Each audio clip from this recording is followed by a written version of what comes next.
All right, people, we're in the last phases, chapter 4 of the book of Colossians, and we're looking at a couple of the last minute instructions that Paul is giving to the people about open doors and about being in prayer and being watchful and being thankful.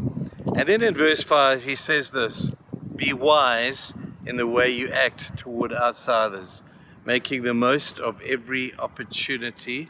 Let your conversation be always full of grace, seasoned with salt, so that you may know how to answer everyone. There it is. Didn't we speak about that yesterday?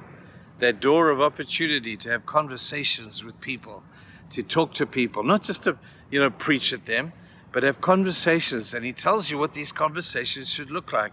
They should be like savored with salt. They should be pure, because that's what salt was designed to do in those days. They should be broadening. They should be every opportunity of conversations full of grace. People, we live in a graceless world. And when somebody like you comes along and shares a word of grace, a word of kindness with somebody else, it speaks volumes. It speaks huge. It's worth 10,000 sermons when you speak words of grace and have conversations savored with salt. Remember, Jesus told us, you are the salt of the earth. And that means you've got to purify stuff. You people, clean up your language, for goodness sake. Some of the words that I hear Christians saying are just an embarrassment. I hear them using words, and sometimes they think they're just being a big deal when they do it, or trying to gain connection with people. Clean up your language. Be known for purity of speech. Don't talk the language of the people. Speak to the language people in the language they understand, but not with all that other rubbish in it. Let's stop that, whatever shape or form it may be. And some people will say, oh, well, that's just me. I've always spoken like that. Well, I don't buy that. I don't buy that at all. I think God says, sort yourself up, clean up your mouth. David says, Lord, put a guard over my lips. And God is saying, put a guard over your own lips, David, because you are in control of what you say. So be very careful in things that you say. I remember when I went into the military, I was told that there was another Christian in the group that I was trying to get into. And so I got his name and I looked for him in this group, and they said he was a wonderful Christian.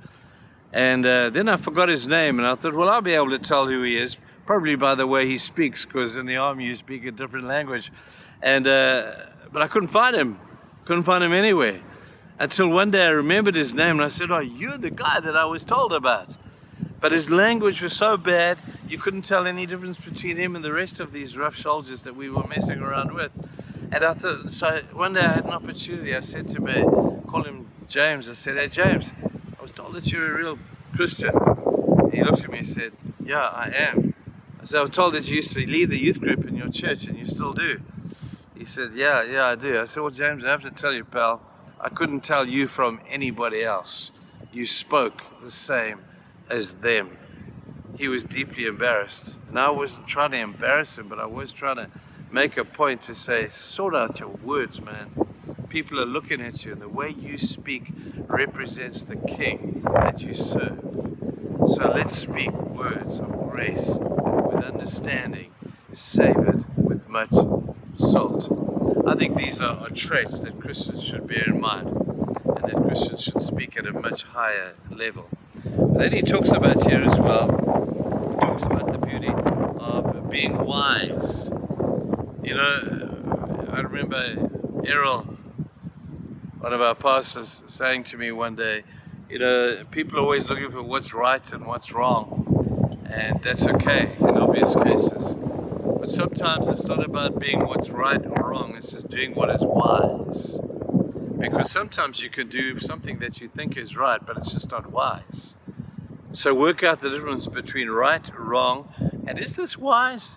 It doesn't have to be wrong. It doesn't have to be right, but is it wise? Is it wise to have that conversation? Is it wise to approach that person? Is it wise to take that job? Is it wise to ask for that particular thing? It doesn't have to be right or wrong, but just ask yourself the question, is this wise to do this? Who's going to be affected by this thing? Stop getting hung up on right and wrong and ask yourself the question, is it wise? And then out of that wisdom, you will speak appropriately. You will speak great words, great encouragement, full of grace, and savored with salt, purified by the Spirit of God in you and the Word of God for you. It's a good thing to think